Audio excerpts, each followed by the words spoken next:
Good morning and thank you for joining us for Unscripted on 13 Plus. I'm Carson Courier. We do want to begin with some late breaking news. We've been following the shooting all morning. Throughout the morning, you can see this video here is from our 13 News crew. They got it early this morning around 4 a.m. As you can see, there was a huge Tucson police presence here.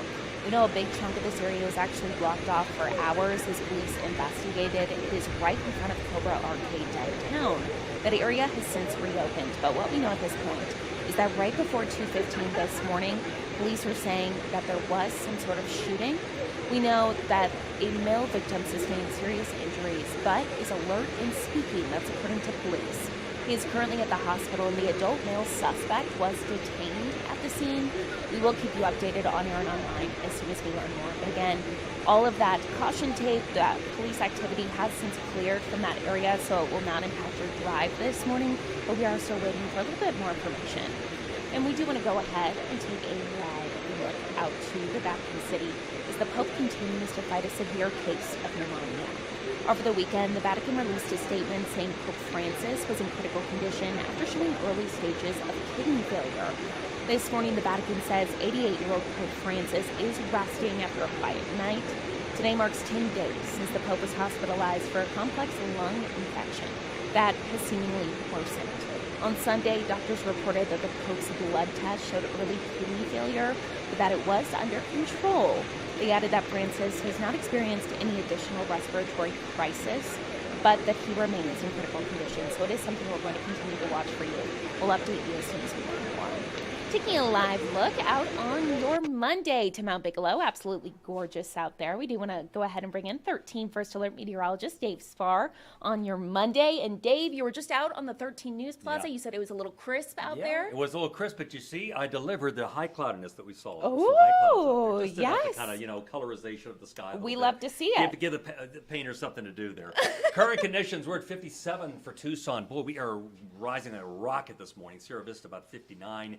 Meanwhile, Safford at 50, 59 for San Manuel. This is the sign of things to come. That basically means mostly sunny. Now, towards the latter portion of the week, we see the first of a series of systems, that's going to bring us some cloud cover, and it gets more earnest as we head to the weekend and early into the following week. It's like three big punches with all of this, and they were very apparent from the major view from space, if you will, with all the colorization. That's that first hit. It's going to drive some winds for us, so that's what we're watching with the dry conditions and everything. We might have some winds to watch out for. Then comes a secondary one that'll be a little wetter, but this third one is the one maybe we might get some raindrops from it. Token as it may be, but we may get a couple raindrops. Don't forget, we are fighting through dry air anyway, so there is always that Virga thing that fights against us a little bit as well. That'll finish off us into the middle of next week. Highs today, not bad, about 80 or so that's not so much crisp, is it? No. 85 for Tucson. Maybe in the summer, maybe it's kind of crisp. There you go. Oro Valley around 84, meanwhile. With a 7-day forecast, here you have it, keeping in mind some high clouds, but looking pretty good heading into the end of the week with 80s for the period, 70s this weekend, and you can't see it yet. It's a surprise, but early next week, upper 60s will actually be below our averages. So it'll shock the system here, too. So. Absolutely. I'm going to need a jacket, Dave. You're going to have the sweaters and jackets. I know, and maybe a little change of... and that's only a couple degrees below zero, below our averages. So remember, our averages are around 71 now. I know. So 71, 72. We have to keep that in mind. It's been way above average. That's right. So spring is inconsistent like fall. Okay. So we're going to be inconsistent. Of course we are. Yeah, of course. Awesome. Thank you, Dave. All right. Perfect. Now we do want to go ahead and talk about a very exciting activity that is underway. It's going to be going on March 8th. All you pickleball fans, listen up. The Salvation Army is hosting its first ever pickleball tournament. That is next weekend, not this weekend, next weekend.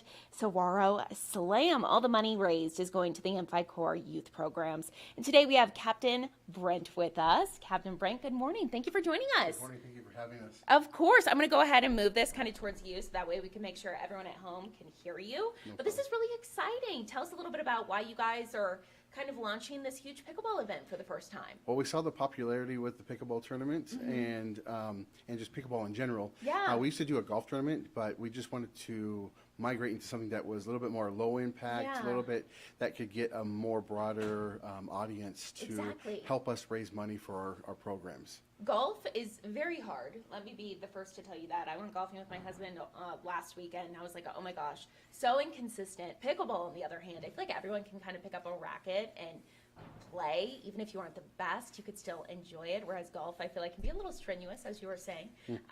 So for anybody at home who is interested in attending, or maybe they're huge pickleball fans, tell us a little bit more about what they can expect.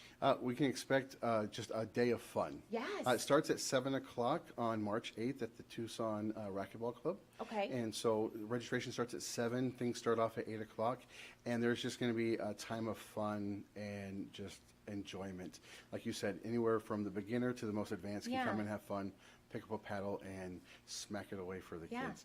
I love it. For the kids, that's Yes. really important here. So all the money raised, and correct me if I'm wrong, all the money raised is going to these youth programs, right? Stays here locally for the youth programs, and they can just go to our website. There's a QR code to register for the teams. For those youth programs, tell us a little bit more. What exactly does that encompass? Encompasses our after-school program, our character enrichment programs, which is like a troop program. And then we also have our teen nights and our open gym where it's free for the middle schoolers and high schoolers to come in, play basketball, and just enjoy. And then it goes into summer for our summer day camp as well.